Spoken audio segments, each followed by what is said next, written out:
तो हेलो दोस्तों, कैसे हैं आप लोग। उम्मीद करते हैं बहुत अच्छे होंगे और आपकी पढ़ाई भी बहुत ज़बरदस्त तरीके से चल रही होगी। तो आज हम लोग अपने पढ़ाई से एक अलग टॉपिक के बारे में चर्चा करने वाले हैं। आज हम लोग चर्चा करेंगे कि अगर इन फ्यूचर आपको डॉक्टर बनना होगा तो आपके पास कौन कौन से क्वालिफिकेशन होने चाहिए और आपके पास क्या योग्यता होनी चाहिए डॉक्टर बनने के लिए। क्योंकि देखिए, जब आप 10वीं पास करते हो तो आपके मन में बहुत सारे क्वेश्चन रहते हैं आपके सपने को लेकर। कोई आईएएस बनना चाहता है, कोई आईपीएस बनना चाहता है, कोई पीसीएस क्लियर करना चाहता है, ठीक है। और कोई जाना चाहता है आपका डॉक्टरी सेक्टर में। तो डॉक्टर सेक्टर में जब आप जाओगे, मेडिकल सेक्टर में जब आप जाओगे तो आपको डॉक्टर बनना है, ये सपना मन में हमेशा रहता है। तो आप कैसे डॉक्टर बन सकते हो, उसके लिए जो आपके मन में प्रश्न हैं वो सारे प्रश्नों को इस वीडियो में हम लोग क्या करने वाले हैं, डिस्कस करने वाले हैं। आप हमसे पूछे थे कि डॉक्टर कैसे बने, इसकी एक डिटेल वीडियो आप बना दीजिए, ठीक है। तो हम लोग डॉक्टर कैसे बने इसकी वीडियो आपके लिए लेकर आए हैं। बहुत ही अच्छी वीडियो रहने वाली है, तो पूरी वीडियो में बन के इस वीडियो को देखते रहिएगा और सीखते रहिएगा कि कैसे आप इन फ्यूचर डॉक्टर बन सकते हैं। तो देखिए, डॉक्टर बनने के लिए सबसे पहले आपके मन में क्या क्या क्वेश्चन होने चाहिए या क्या क्या क्वेश्चन आपके मन में है। क्योंकि क्वेश्चन जब आपके मन में रहेंगे, डाउट रहेंगे और उन डाउट को आप क्लियर नहीं करोगे तो आप फ्यूचर में जब जाओगे तो उसी डाउट के साथ रहोगे और आगे जब आप फॉर्म फिलअप करोगे तो आपके मन में वो डाउट अंत तक बना रहेगा जब तक आप क्वालिफाई नहीं कर जाते। और इसी डाउट के चक्कर में बहुत सारे लोग जो होते हैं वो अनक्वालिफाइड हो जाते हैं, ठीक है। तो सबसे पहले आपका जो मन में प्रश्न होगा वो होगा कि मैं 10th में फेल हूं सर, मैं डॉक्टर कैसे बन सकता हूं। मैं तो 10th में फेल हो गया, क्या करूं कि मैं डॉक्टर बनूं, ठीक है। तो आप घबराइए मत, आप 10th में यदि फेल हैं तब पर भी आप डॉक्टर बन सकते हैं। जरूरी नहीं है कि 10th में फेल होने वाला डॉक्टर ना बने।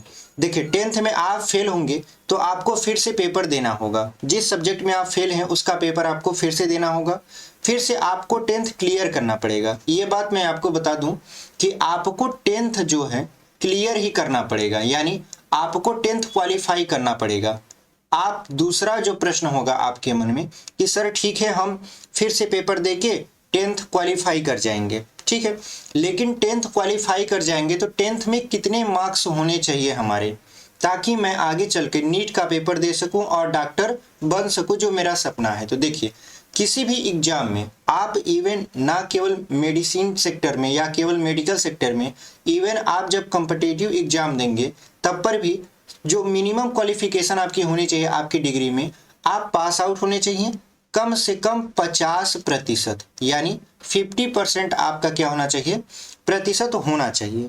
तब जाके आप क्या कर सकते हैं, पेपर में बैठ सकते हैं या फॉर्म फिलअप कर सकते हैं। कम से कम आप इतने के एरिया में अपने आप को रखिएगा। जरूरी नहीं है कि जो टॉपर है वही चल के आगे डॉक्टर बनेगा, ठीक है। आपकी मेहनत हो सकती है अभी कम है, आगे चल के जब आप नीट का एग्जाम दोगे या नीट का फॉर्म फिलअप करोगे तो आगे चल के आपके अंदर जो क्वालिफिकेशन है या जो आपके अंदर क्षमता है उसको आप बढ़ा लो, अच्छे से पढ़ाई कर लो, तो आप आगे चल के क्या बन सकते हो, एक डॉक्टर बन सकते हो। तो पहला क्वेश्चन आपका क्या था, सर मैं 10th में फेल हूं, क्या डॉक्टर बन सकता हूं। तो जी, आप डॉक्टर बन सकते हो।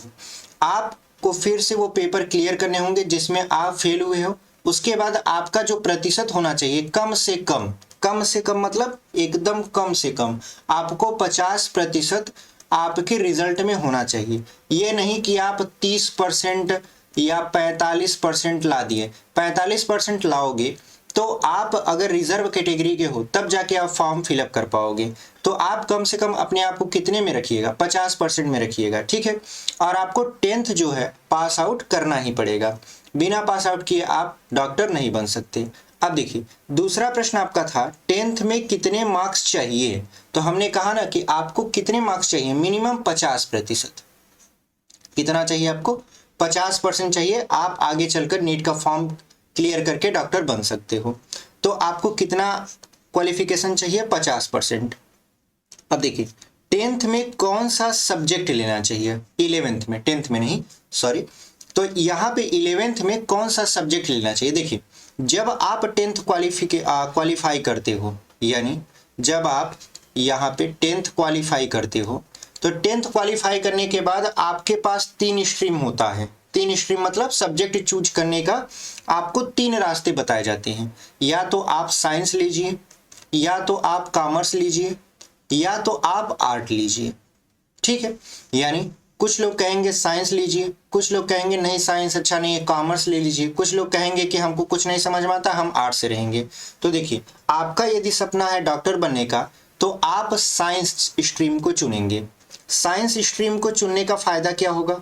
देखिए, साइंस स्ट्रीम यानी जिसमें आपको दो आपके शाखाएं मिलेंगी, यानी साइंस भी कितने भागों में बटा हुआ है? यहाँ पे दो भागों में। कौन कौन सा? एक देखिए होता है पीसीएम और एक होता है आपका पीसीबी। ये पीसीएम और पीसीबी क्या है? देखिए, पीसीएम जो होता है वो होता है आपका फिजिक्स, केमिस्ट्री और मैथ। ये पीसीएम क्या है आपका? फिजिक्स, केमिस्ट्री और मैथ। यानी जब आप 11th में जाओगे तभी से आपको स्ट्रीम चूज करना पड़ेगा कि आपको आगे क्या करना है। यदि आपको डॉक्टर बनना है तो आपको पीसीएम नहीं सिलेक्ट करना है। पीसीएम मतलब फिजिक्स, केमिस्ट्री, मैथ आपको नहीं लेने हैं। तब आपको क्या करना है? आपको फिजिक्स, केमिस्ट्री और बायो से पढ़ाई करनी पड़ेगी, क्योंकि आप डॉक्टर बनने जा रहे हो तो बायो कंपलसरी है आपके लिए पढ़ना। यानी आप 11th और 12th किससे पढ़ोगे?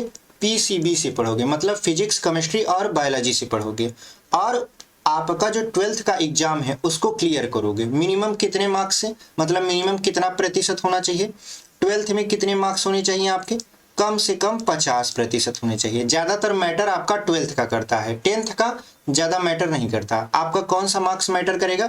12th का मार्क्स मैटर करेगा। तो आप 12th में जब जाओगे, 10th के बाद जब 11 में एडमिशन लोगे तो आपको कौन सा स्ट्रीम चूज करना है? साइंस स्ट्रीम चूज करना है। और उसमें भी कौन कौन से सब्जेक्ट से पढ़ाई करनी है?